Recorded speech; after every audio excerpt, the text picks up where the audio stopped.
এক যুগেও অকেজো নির্দেশ, 12 বছরেও হাইকোর্টের নির্দেশ কার্যকর নয়।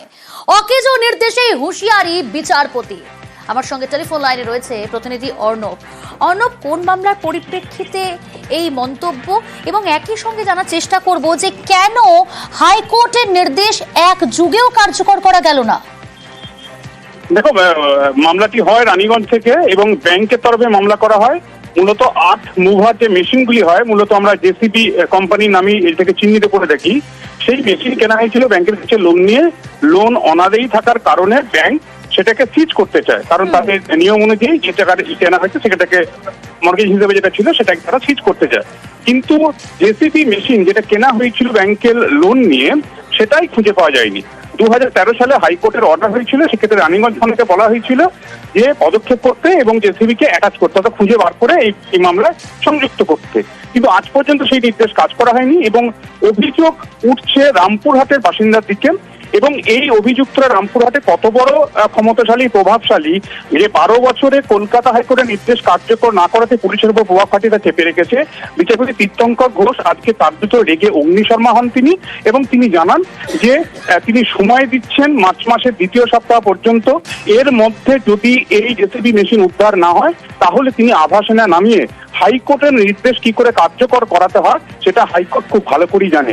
এক্ষেত্রে রাজ্যের আইনজীবীকে তিনি বলেন, তিনি রাজ্যের আইনজীবী হিসেবে তিনি পরামর্শ দেবেন পুলিশ যেন সঠিক পদক্ষেপটা করে, সেই বিষয়ে তারা সচেষ্ট হোক।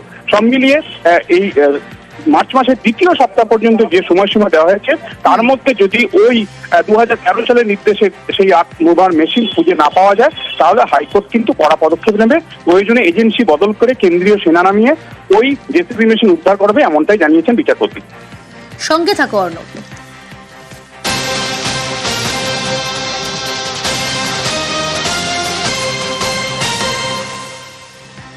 এদিকে দার্জিলিং এর মল রোডে অবৈধ নির্মাণ নয়, অন্তর্বর্তীকালীন নির্দেশ বিচারপতি অমৃতা সিনহার। আরো ডিটেল জানাবে অর্ণব, রয়েছে আমার সঙ্গে। অর্ণব, দেখো, দার্জিলিং এর মেল রোডের পাশে একটি বেআইনি নির্মাণ হচ্ছে, এই অভিযোগে কলকাতা হাইকোর্টে মামলা হয় এবং সেই মামলা বলা হয় যে মেল সেটা একটা কার্যত অন্যতম জায়গা, সেখানে এইভাবে বেআইনি নির্মাণ করা যায় না।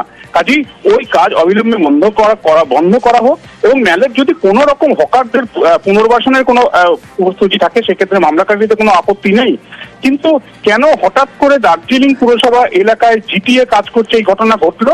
বিচারপতি অমৃতা সিনহা যখন জানতে চান, দার্জিলিং পুরসভার তরফে আইনজীবী জানান যে দার্জিলিং পুরসভার যে ফান্ড, অর্থাৎ তাদের যে আর্থিক যে সীমা বা অর্থের যে যোগান, সেটা এই মুহূর্তে খুব খারাপ। তাই জিটিএর আর্থিক সহযোগিতায় ওই কাজ হচ্ছে, মূলত মেল রোডের সংস্কারের কাজ হচ্ছে, তাই কিছু সেখানে নির্মাণ হয়েছে।